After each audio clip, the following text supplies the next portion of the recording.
Welcome back to the Purple Politics Podcast. I'm your host, Ben. I'm Rick.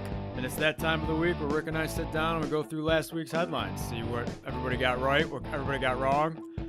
We're not always right. We're not always wrong. Head over to purplepoliticspodcast.com. Let us know how we're doing. You can find us on Facebook, Politically Purple, Instagram, Purple Politics Podcast, and on Twitter at Rick and Ben. So this week, we'll jump right in. Elizabeth Warren actually had something that I could get behind, but I can see some like gray areas in. Yeah, I mean, there's a few sketchy areas here, but I think what she's trying to introduce would most likely deter somebody from putting their own interests first versus the people when serving in a public ahead of the country. Yeah. Yeah, she's saying she's trying to get a little bit of accountability back into the process. Well, I don't disagree with her. There definitely needs to be accountability in the process. Yeah. And when you take a public position and you can control the way things happen for corporations, I mean, getting your fingers out of the corporations is a big part of it. Yeah, for sure. So what she did was she's trying to pass a bill, and in the bill it would require things like the president and the vice president to place all their conflicted assets, including their businesses, in a blind trust to be sold off. The question I have here is, when you own 51% of stock, you own the company. Right. If they have to sell off their stocks, do they lose ownership? Like, how does that work? Yeah, I believe, if I understand it correctly. Right. Yeah, I mean, they would have to give up ownership. Therefore, they would have no position in the company, and therefore they would not be able to put the company. Right. And then she wants to take that money and put it into a government-run fund, like a mutual fund run by the government. Even that sounds like shady on the other side. Yeah, I'm not sure I'm too hot on that. Right. I mean, I like the idea of getting their fingers out of the cookie jar, so to speak. Yeah. But put the cookie jar on hold. Yeah, absolutely. Duct tape it down. Yeah. You can make no gains on it while it's in this cookie jar. That seems like a better option to me, because now you're not threatening their business. Because to me, that attacks people who own businesses from running for office. Yeah.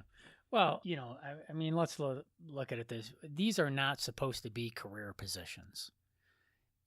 These are positions you're supposed to take to help your country.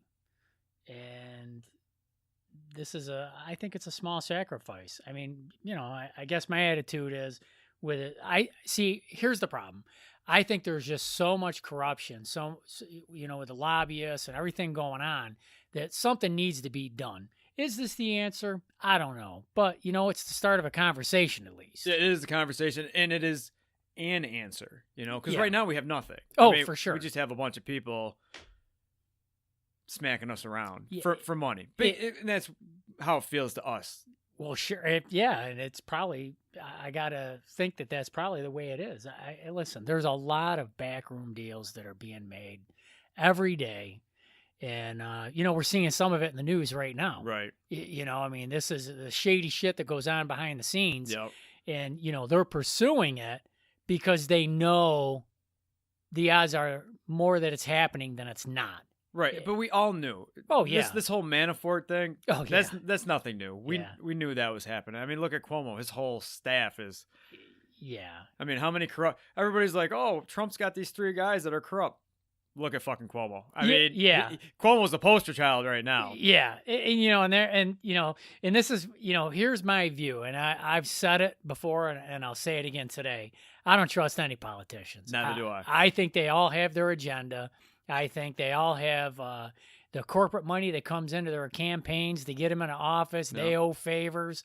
And that is a reality. And we talked about it a couple weeks ago. They come, some of them come in with the best intentions. Oh yeah. But then those tentacles just get them. Oh yeah. Well, the career politicians that are there, they've been there for 20 years. They're shutting them down. Right. And now you have no choice. Now you got to join the game or get out. Yeah, you got to play ball or you're going to be gone. But you brought up her, or not hers, but you brought up the lobbyist issue that we face now. The lobbyists, they need to get out of the game. Yeah. And her bill would, quote unquote, would impose a lifetime ban on lobbying for presidents and federal lawmakers, and would bar U.S. lobbyists from using foreign cash to affect American policy.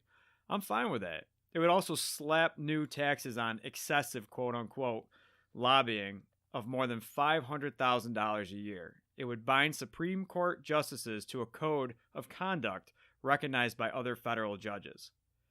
There shouldn't be money involved in that stuff. Like, yeah, but the problem is there is. There always is, and they'll always find a way to do it. Oh, too. absolutely. And I just think this is Warren's way of taking a step, trying to curb some of this. Right.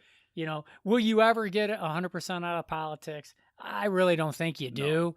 But, you know, again, it starts a conversation. It's something that's on a lot of minds of Americans because they're seeing all the garbage in the news and all the shit that's going on.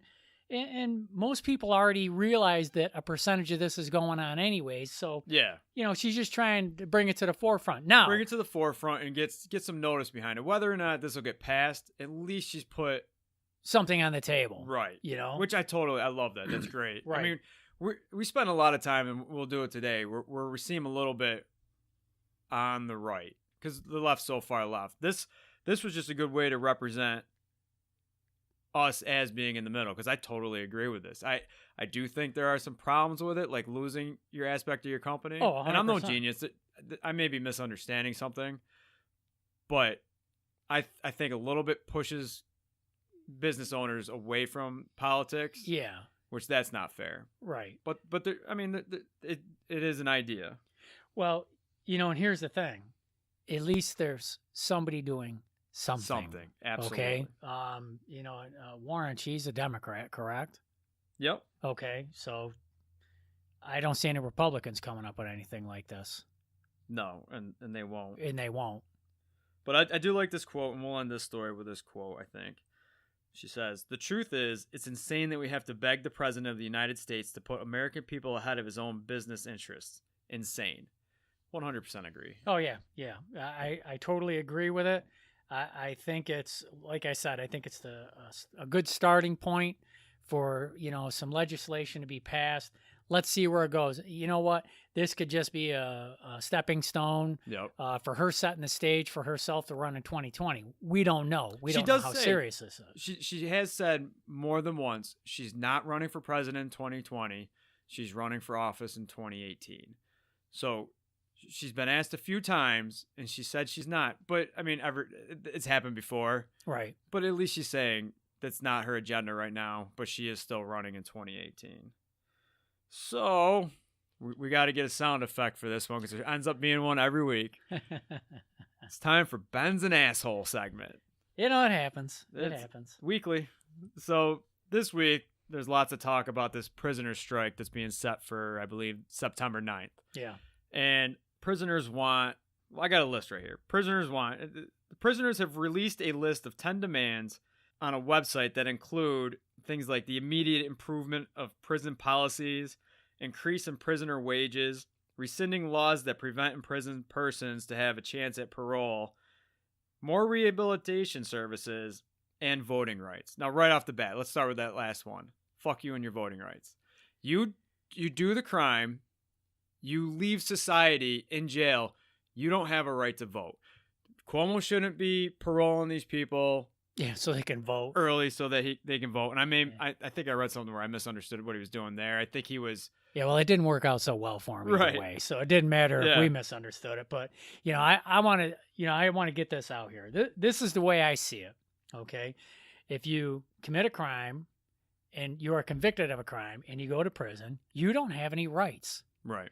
You should get rights back when you're done serving your time. But you do your time, but you're out of society for that. So as far as I'm concerned, these lists of demands, they don't mean shit to somebody like me. Because my viewpoint on this, I'm tunnel visioned on this. You know, who needs more rights? The fucking guards who are putting up with their bullshit, having feces thrown at them and all kinds of crazy shit. Do you know what my least favorite thing about this whole thing is? Is they keep saying the term modern day slavery. Absolutely not. No. Absolutely not. No. If you think this is modern day slavery, then you need to go back and you need to reread your history. Yeah. This is nowhere near modern day slavery. Yeah. You get a bunk that's in a heated room. Yeah. You're cooking for people, and then you have the option of saying, well, I don't like to cook. I didn't choose to cook. Yeah. That's literally one of the interviews was the kid was out of prison. He's 26 years old. He's like, well, I never chose to cook. You don't get to choose anything, asshole. Yeah. You committed a crime. Slaves slaves from Didn't our have history, a choice. They didn't have a choice. They didn't commit a crime. Yeah, Those they poor were people murdered. They were born. whipped. But They were- the only crime that they committed, which I hate to say it like that, but I'm just trying to make a point. The only crime that they committed was they were born. Yeah. And then they were made slaves. None of that is their fault. You're doing crack. You're doing heroin. You murder somebody. You rape somebody. You drive too fast too many times. You have made choices to put yourself in prison. Yeah, you lose your rights. I mean, it's 100%. just that simple. I don't understand why we talk about prisoners' rights. Now, listen, when I say you lose your rights, now I don't mean that you go to prison and a guard beats the shit out of you for every day that you're Right. there. You're abused, and here's what There are lines. Yeah, there are lines. I mean, the prison is obligated to, one, make sure you're safe. Two, make sure you're fed. Because at some point you are coming out. I mean, some are life sentences. Right. But for the most part, at some point you're coming out. Take care of you. And I am fine with things like rehabilitation. I have no problem with that. I am fine with things with learning a skill. I'm even fine with the college. Yeah. I get that costs money, but I'm fine with that because you're making them better citizens when they come out. Right. But I see that this is no different than me putting my child in the corner, him throwing a temper tantrum, and then me saying, you know what, you can come out of the corner. I mean, it's just like we say, we do not discuss or we do not negotiate with terrorists. Right. I mean, you may not be threatening to kill people in there, but you're still a prisoner and you're making a negotiation. Lock them in the hole until they want food. Yeah. Increase prisoner wages. Hey, I got one for you. Yeah, you know what? Why don't you pay for your stay while you're there? How would you like to get a fucking huge bill for when you get out for the tens of thousands of dollars it costs to house your criminal ass? Yep. I feel bad because I was listening to another podcast this morning, and I was just scrolling through and it caught my eye and I forget the name. But they wwere speaking about the 19-cent wage. And the one guy asked, he's like, well, isn't it safe to argue that while they're in jail, they're paying back the amount of money it costs to house them? And his guest didn't really try to argue against that. She's like, no, that's a valid point. That is a 100% valid point. We didn't tell you to do the crime. Yeah. Yet our tax dollars has to pay for your crime. Yeah, I don't want to pay for their housing. I don't want to pay to punish them. They should be paying to get punished. And that's what they're doing. They're working off their time. Like, I don't get why that is such a hard thing. And again, don't call it modern day slavery because you are paying back society. Yeah, you're paying your debt to society for the crime or crimes you have committed. What part of that is not understood? So there's a quote in here. This is from the USAToday article. These circumstances like poor labor condition, poor prison conditions, unpaid labor, and lack of access to mental health treatment exist seemingly behind closed doors. By going on a national strike, you pull back the curtain and it forces legislators to act. What fucking curtain? You're in jail. You fucked up. You can only blame yourself. It's truly not black and white. I don't get it. All right, so there are people that are falsely accused and imprisoned. There are too many people in jail. There are people in jail with longer sentences that they need. I mean, there are whole other issues. Yeah, there's a slew of issues. Right. We're not saying that prison is like perfect. It's not. a well-oiled, yeah, cogwheel. Yeah, it's not. It's not. But we cannot take that and use that as an excuse not to punish the rapists and the child predators and stuff like that. When you start doing that, you just negate prison altogether. Prison is supposed to be a tool for you to learn your lesson. Yeah, and rehabilitate. And they're in there complaining about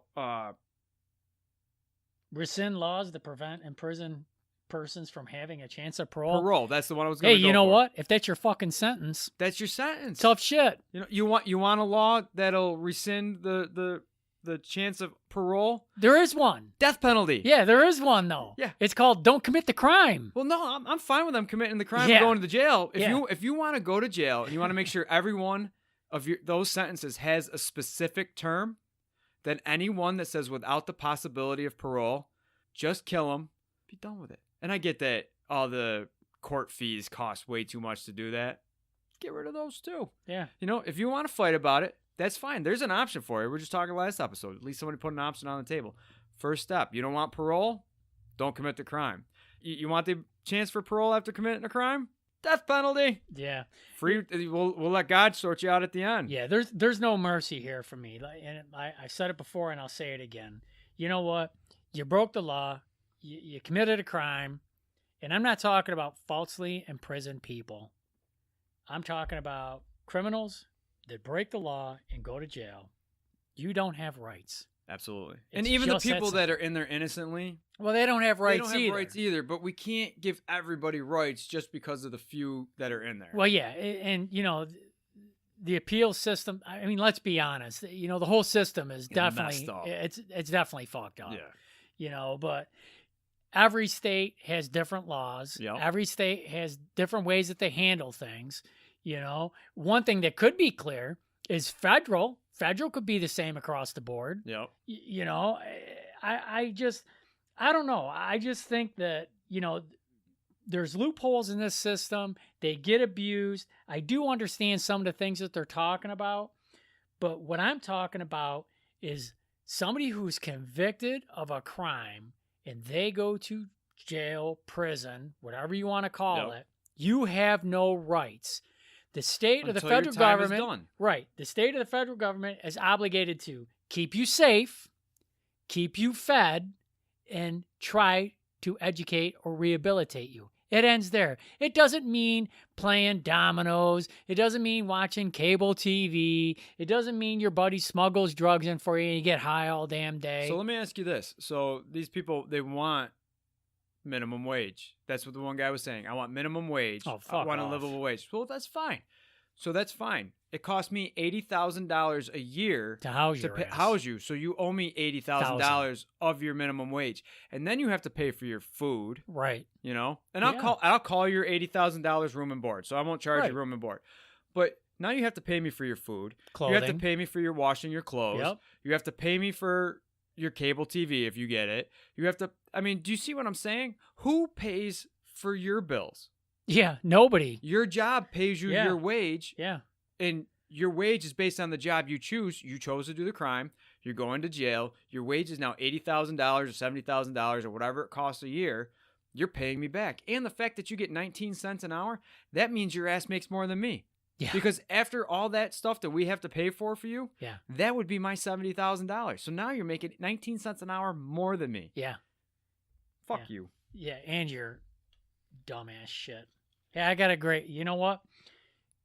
If you're really this worried about it, it's real simple. Just don't commit a crime. Absolutely, 100%. It's just that easy. You know what? There's hundreds of thousands and millions of citizens every day around the world that don't commit crimes. Don't even speed. Yeah. You know? It's possible. Ridiculous. Don't tell me it's not possible. Society's fault that you're... So, Hillary this week...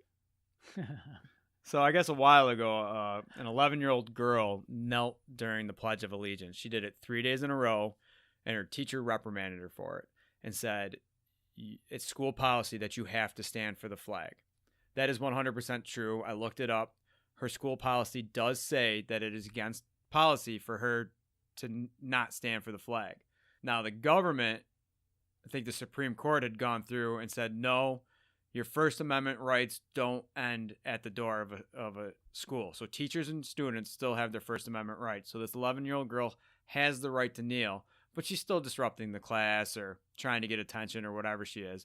So Hillary Clinton, she decided to post something on Twitter, and she wrote, "It takes courage to exercise your right to protest injustice, especially when you're only 11. Now, yes, it does.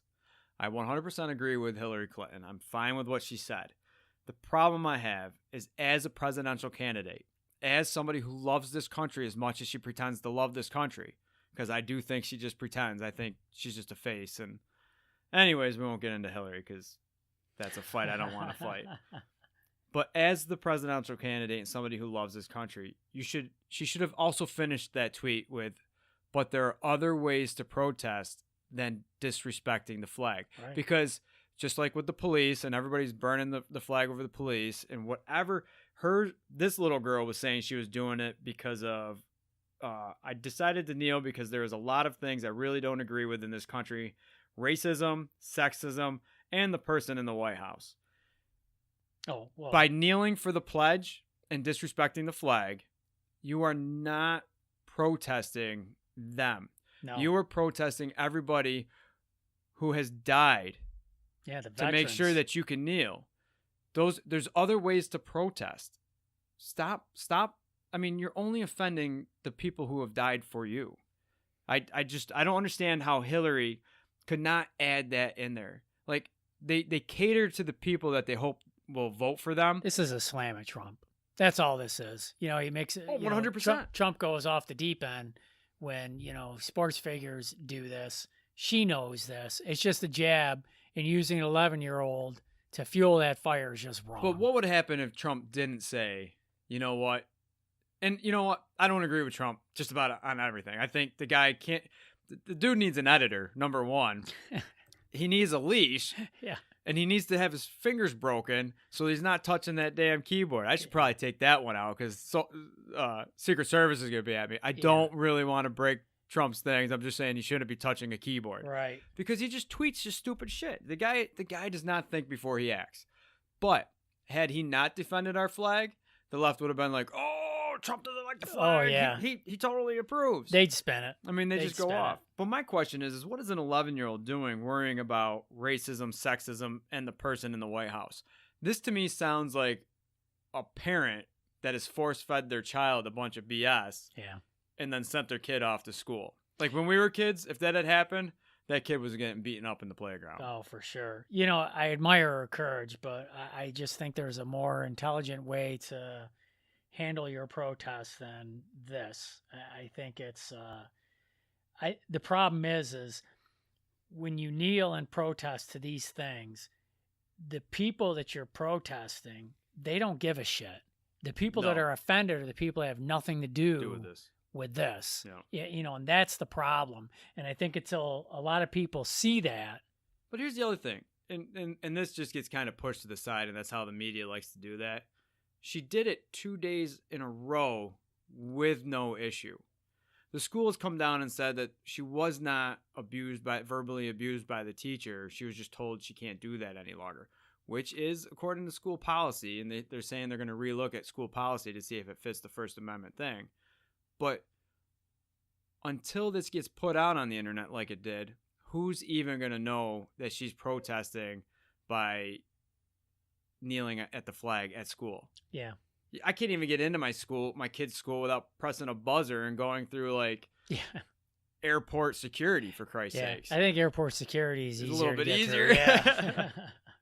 Yeah, you don't have to wear a badge and be followed around with an escort there. But seriously, who's honestly going to know unless this got out? No, nobody. And somebody obviously put the story out there, and then somebody picked it up because, it's something we can all argue about. Yeah. You know what? I bet you if she had a lemonade stand, and that was legal where she lived, and donated the money to a police charity or a fireman's fund or something like that, it probably would have never made the news. This is the garbage that shouldn't be in the news. Yeah. Well, I'm always suspicious. Yeah, we're talking about it. Yeah. But I'm always suspicious when these really young people are doing things that I would consider a few years out of their mental capacity. I mean, 11 years old. Here's my thing, okay? I just don't think that a child or anyone, okay? And if you're a liberal, I want you to listen to me very carefully, okay? Because, everybody's bitching about how the president handles things. But I don't think a presidential candidate should encourage such behavior. Disrespect the flag. That's where I have the problem. I was absolutely fine. I was fine with the tweet, with the exception of the fact that it didn't go further and to say, I'm proud of you. I'm proud of what you're doing. But you have disrespected the wrong people, or you have protested the wrong people. Right. There's a point where Hillary Clinton could be an educator. Yeah.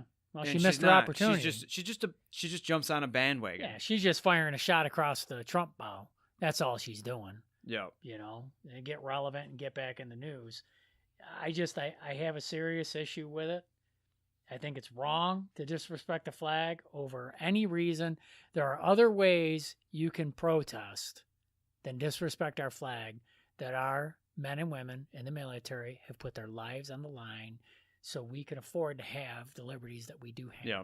And I'm gonna go out. I'm gonna try to speak for both of us because I think you agree with me. I'm not upset with the young lady. No. I just don't think she understands and is capable of understanding exactly what it means when they kneel at the flag. Right. I don't think she understands that a lot of the football players kneeling at the flag are doing it for popularity. I'll bet you Colin Kaepernick, or whatever the hell his name is, makes a lot more money now than he did before. I mean, it'll all be hidden, but his face is all over everything. He's getting deals somewhere. Yeah. A lot of the times it's done for attention, and then these kids pick up on it, and they do it for the right reasons, which I also don't think this girl understands what her reasons are. I think she's been forced.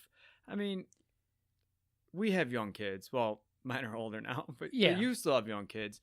I don't see your son doing this. Or my daughter. Yeah, or even understanding what it means. No. You know?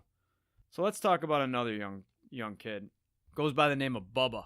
Gotta love somebody named Bubba. Well, so I watched the article on Bubba. Let's talk about what it is first. I don't know if I've come right out and said what I do as a living. I am a truck driver by trade. This one's close to my heart because it's about truck drivers. So there's a young boy named Bubba who has Dandy Walker syndrome. It's a congenitive brain malformation. It delays like motor skills. And he has cerebral palsy. So he's got a couple afflictions. But what he likes to do, he lives along a major route somewhere, I think out in the Midwest. But he likes to go out in his backyard in his wheelchair and just do the fake pump the air horn thing. Yeah. And try to get truckers to blow their horn for him. And that makes his day. He loves it. And one day a trucker pulled off to the side of the road, threw a bag over his fence, and the bag had a semi-truck in it and a T-shirt from the trucking company. It was something small. He probably got it free from work, but it made the kid's day. So the mother, through social media, was able to find the trucker that did that.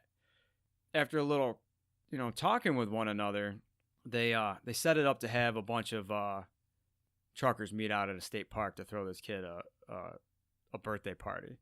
And it's just one of the most beautiful stories, and it hits home to me because I'm a truck driver. I wish I had heard about it to show up because it really is. Anytime you can just make somebody's day, and it's just something easy like showing up with a tractor trailer and letting a kid blow the air horn. Yeah. I mean, I was just glad to have read it. There'll be a link in the show notes today. It's my feel good story of the week. So let's bring it back down, Rick. Where are we going now? We're gonna jump over to a Fox News story. Socialism? Yeah. My favorite topic. Yeah, you try to explain to these people what's gonna happen, and then you just get screamed at and ridiculed. Then what you predict is going to happen happens. They use it to promote their campaign. Yeah. So this week, Socialist Democrat Ocasio, I can't ever say her name, Cortez. She showed up outside of the coffee shop that she used to work at on the day it was closing. It's the last day it was closing. And she posted on social media that she's there and that she used to work there and stuff. But then they go and they talk to the owner, and he says, well, times have changed in our industry. The rents are very high, and now the minimum wage is going up, and we have a huge number of employees. They had to close down because of socialism conditions. Obviously, the rent isn't a socialism condition, but the rent plus the $15 an hour, they had to close down. Yeah. This was the coffee shop. Yeah, who'd have thought that? Well, this was the coffee shop that was featured in Sex and the City. So you'd think it'd be jamming all the time. It'd be it's like the soup Nazi in God, what was that TV show? Seinfeld. Oh, yeah. It's like he became famous because of that. So you got this famous coffee shop closing down because of money and the economy. And you just try to explain to them that this is what happens. Coffee should not cost enough to pay somebody $15 an hour to pour it. Yeah. And here is the problem. Everybody's saying, oh, well, there's no jobs out there, and, McDonald's, fast food, whatever. They got to, they got to make $15 an hour because they can't pay their rent. This just goes back. I personally, I see this job as for supplemental income, stepping stone in a career, maybe a second or third job to, to add to your income. Hey, maybe I'm crazy. I mean, I had 3 jobs growing up at the same time, so, that's just how we did it.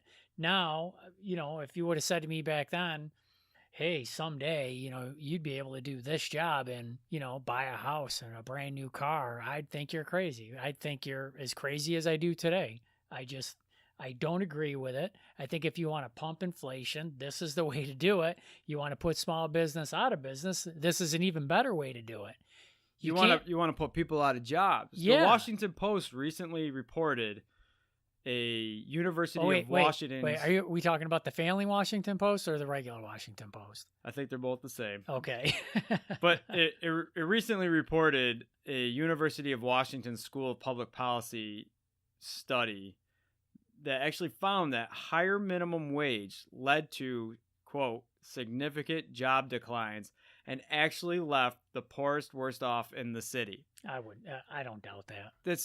We've been talking about it since we started this podcast. Yeah. That's what happens when you raise minimum wage. You just you put more people out of jobs and you create a higher level of poverty because now minimum wage is $15 an hour. Poverty always follows that minimum wage. It's going to chase it. Yeah. So now everybody who makes $15 an hour is going to be poor. Poverty level. Whereas right now you're comfortable. This is how I truly feel about this. As far as I'm concerned, and I'm going to say this, and we should get our own thing going. Raising minimum wage is an assault on people. Because it is an assault. You're bringing down the people that are already found a job making that much money. Right. This is how I feel about this topic.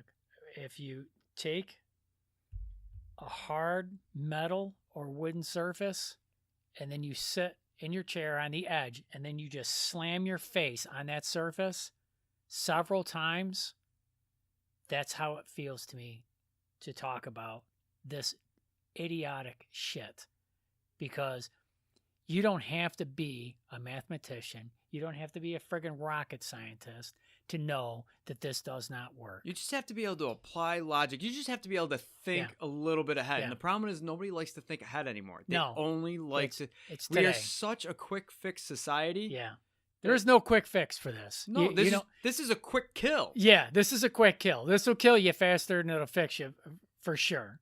What we need is more middle class jobs. We need to get back to, the industries that created the middle class. They gave us the middle class, and that worked. It was when we got rid of industry and it started getting shipped out of our country, and these jobs were taken over. They moved their business to foreign markets, and we lost these jobs. You just destroy the middle class that way. Yep. I mean, it's just, this is just, it's not that complicated. There's so many intelligent people that like to complicate this topic, when I think if you keep it simple, more people will understand. And I think the best way to explain it is, if $10 an hour is minimum wage and $10 an hour is poverty level, and you make minimum wage $15 an hour, poverty level will be $15 an hour. That's a strong statement. It's highly accurate.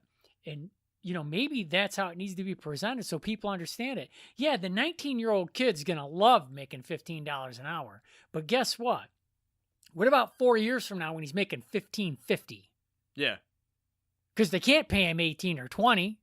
But at the same point, the people now that are making $15 an hour compared You've just to the people sucked them right down the ladder. You've sucked them right down to them. So the ones that are doing good, they're paying their bills, they're doing you're well. Punish them. That's why I think it's an assault on people. Yeah. It's an assault on the middle class. Yeah. Because the rich are going to stay rich. Oh, yeah. The middle class is going to get poorer. You're going to have more people living at poverty wage.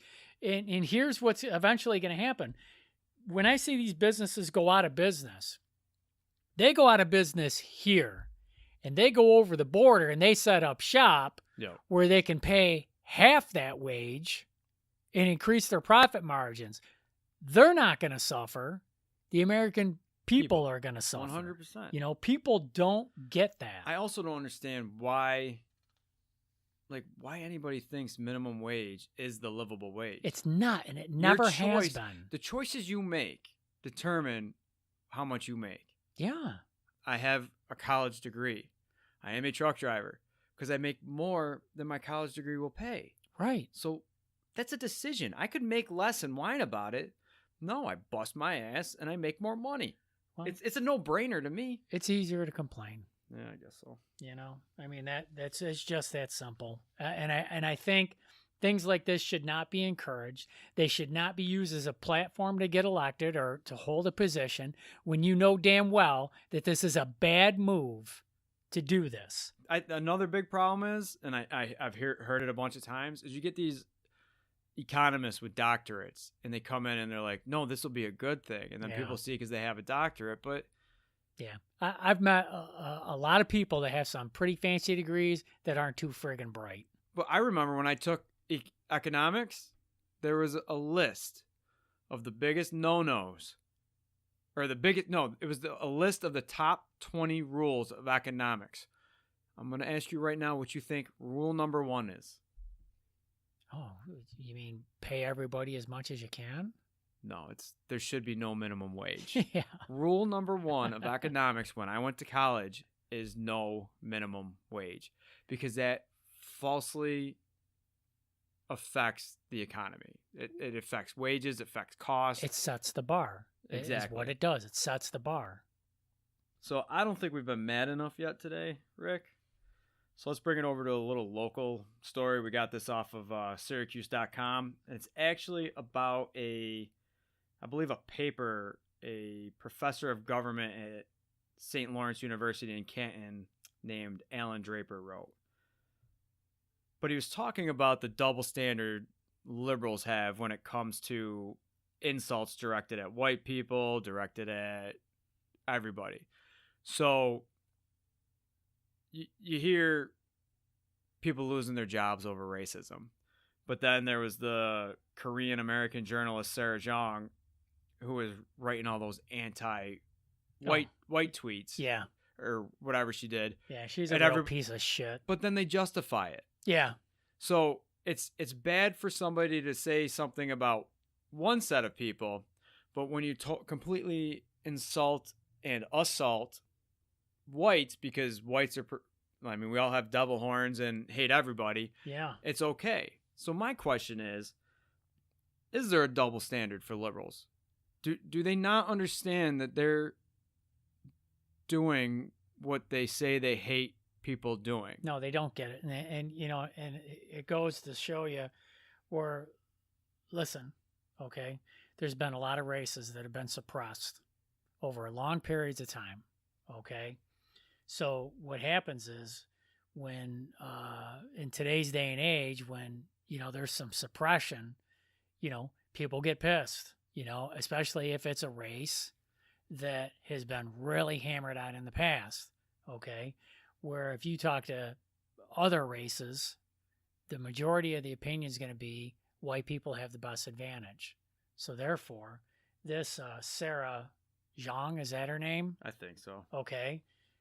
She's just an asshole. All she's doing is slamming white people, and the liberals aren't going to say anything because there's no points to be scored there. No. But let me tell you something. Oh, but they'll defend her. If she was talking about black folk that way or Jewish people that way, there'd be hell to pay. Yeah. There's the double standard. It's 100% a double standard. Okay. So I'm going to go on air and I'm going to say just the way I feel. I don't care what nationality she is. She's a fucking asshole. Yeah. And she's no better than some KKK scumbag bagging on every other race. She is no different. No different. She is at the same level. She's just a fucking piece of shit. Just like somebody from the KKK who's slamming on blacks or Jewish people or anybody who's not milk white. But the thing is this whole way that this has been going with it is white bashing. People don't understand it.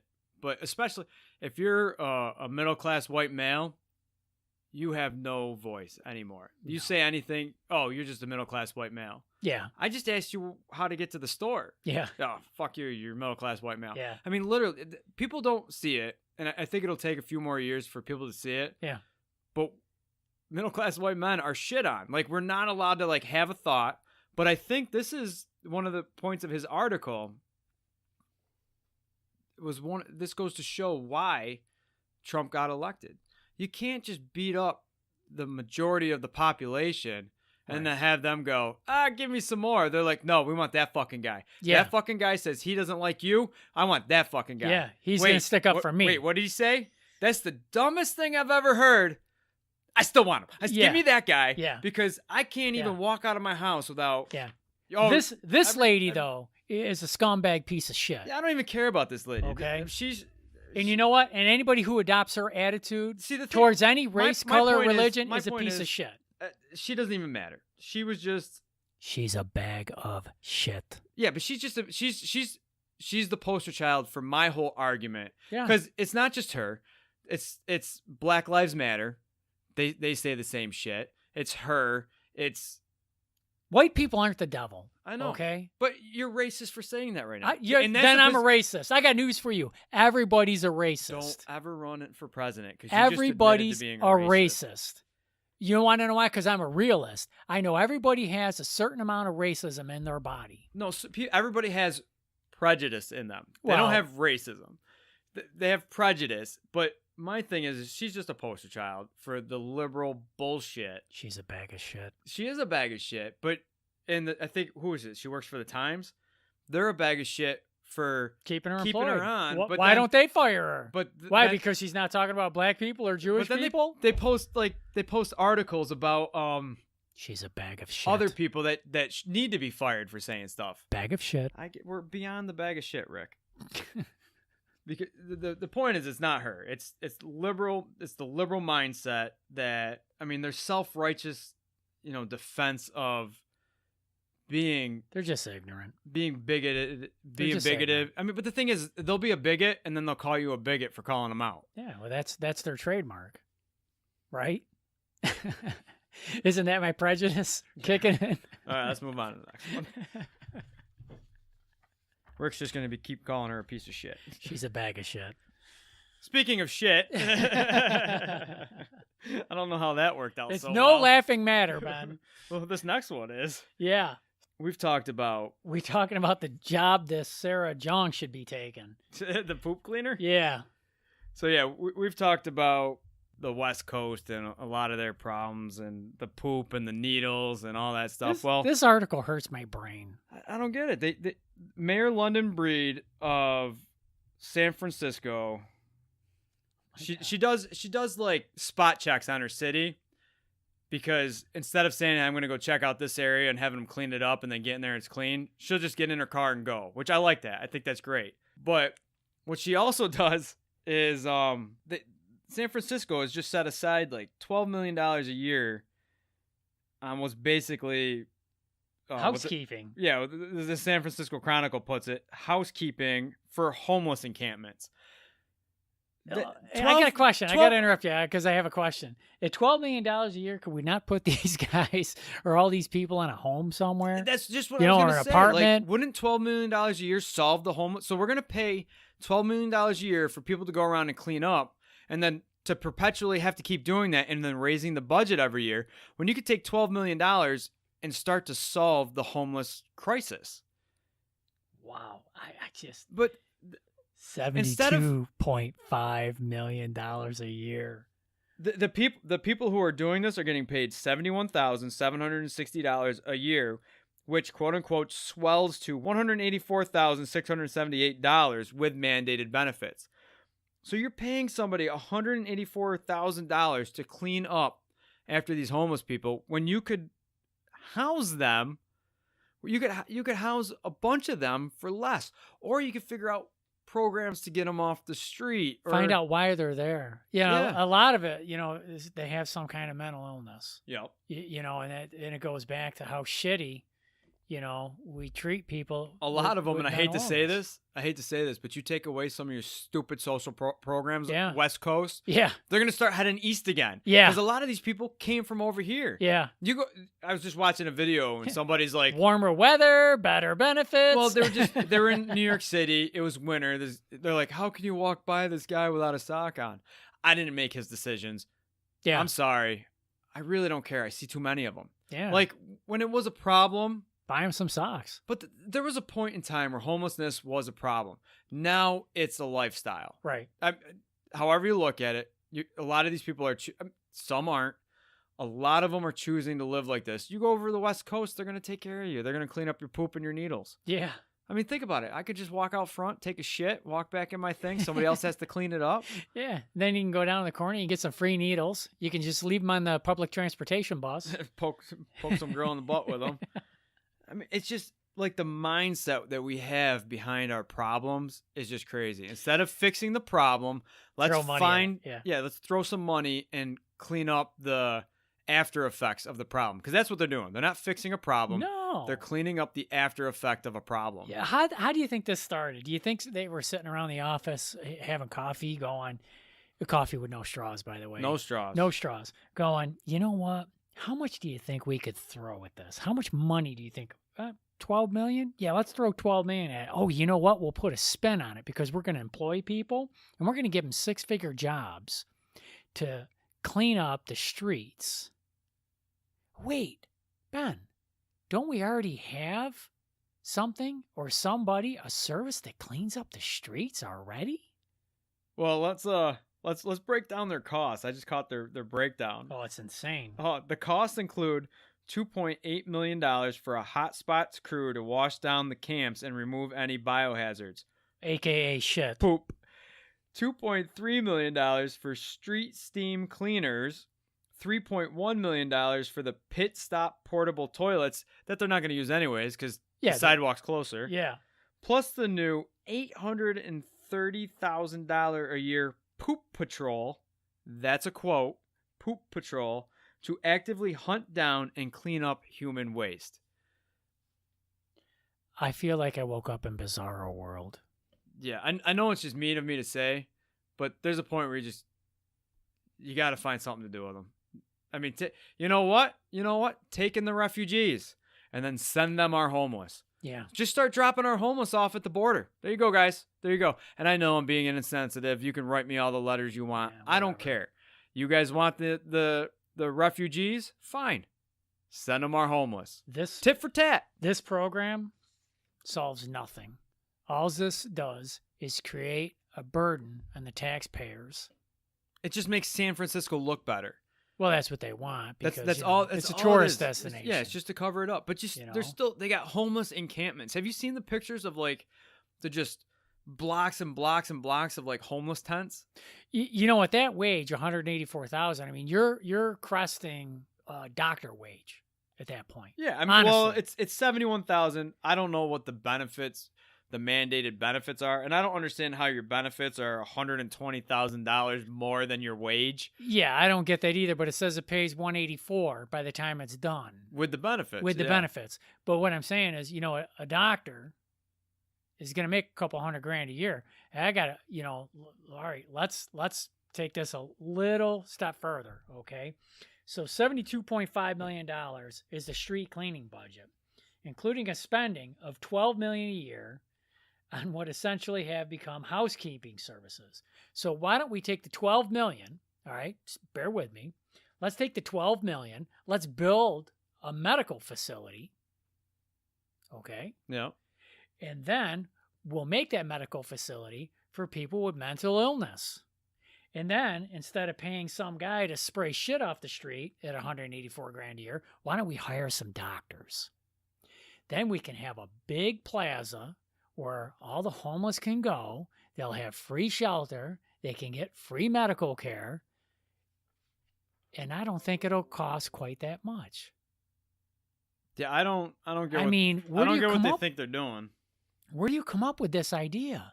I just, you know, like I said, this article actually hurts my brain. I mean, I'm thinking about the needle program that they have, and they're very concerned about plastic straws. You know, I get it. You know, straws are evil. I thought I saw a pair of straws rob a bank just the other day on the news. They did it. It was horrible. And now you just want to make it easier for homeless people to shit on the street. The big problem, the worst problem I have, and I'm glad I don't live over there, but could you imagine getting your tax bill and out of like whatever portion you pay, $12 million to clean feces to clean off the other street? people's shit? I'm an asshole. We'll have two Ben's an asshole segment. I have absolutely no fucking problem rounding them up, putting on a bus. I'll drive the goddamn bus and take them to the border. Either border. You know what, Canada? You hate our system so well? Here's our refugees. Yeah. There you go. You take them. Well, here's the advantage of sending them to Mexico. They got better weather. I'm just saying. They got better weather. So it'd be kinder for us to take them to Mexico. Yeah, it'd be kinder for us. So they'll be closer to the cartels. Yeah. Maybe they'll have a needle exchange program there. And I bet you in Mexico, you can use a straw in your coffee. There you go. You know? So I'm thinking you got beaches, you got warm weather, you got the drug cartels. That right there is going to cut the trafficking down. So, you know, they can afford to sell drugs for less because, you know, you don't have to get it across the border. Right, they're already there for you. They're already there for you. I mean, there's a whole upside. I really think we should pursue this. And here's what we do. All right.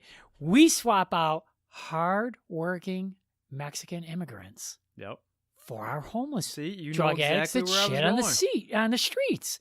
I think that, you know what? You could probably put that program together. This one, it's the budget is $72.5 million. We could probably save $60 million and put that program right into effect. And you know what? Here's what you're going to have. You're going to have happier homeless people because they're going to have better access to their drugs. And even if they're a little grumpy, they can go to the beach because the weather's always warm down there, right? And you know what? The next best part is if they want to take a shit, they can just bury it in the sand. In the sand, there you go. You know? So it's like a big litter box for homeless people. And then the Mexican people will be happy. You want to know why? Because they're going to get exchanged out like an exchange student program. And they get to come up here and be treated like shit, work for minimum wage, hold down 6 minimum wage jobs, which someday will be $15 an hour. So they're going to make like $85 an hour. Yeah. And they'll be happy. They can pursue the American dream. This is a win-win. Homeless people can shit on the beach and get their drugs at a discount, and hard-working Mexican people can come up here and work. I like this. This, you know what? We need to get a hold of, what's her name there, who wants to put the bill into Elizabeth effect? Warren? I say we get a hold of Elizabeth Warren and say, you know what? Don't even worry about the lobbyists. Let's make this happen right here. Yeah, just add this to your bill add this to your bill, you know? And you know what? We could probably get one of the cat litter boxes to lobby it, right? There you go. Yeah, because sand's involved. There's shit involved. And what do? What's a cat do? They bury their shit in sand. I'm telling you, we could make this work, Ben. We should push this. Matter of fact, maybe one of us should run for a public office and make this our platform. Well, you heard it right here, folks. Rick's running for office to send our homeless to Mexico. Yeah. We're going to bring in some hardworking people, and we're going to send some not-so-hardworking people that just like to shit wherever they sit, and we're going to swap them out. That'll make America great again. All righty. Well, that's our show for this week. Head by purplepoliticspodcast.com. Let us know what Rick's new campaign slogan is. Yeah. You know what? I will give the best campaign slogan a free t-shirt. I'll even pay my t-shirt maker to make it. Yeah, absolutely. I'm your host, Ben. I'm Rick.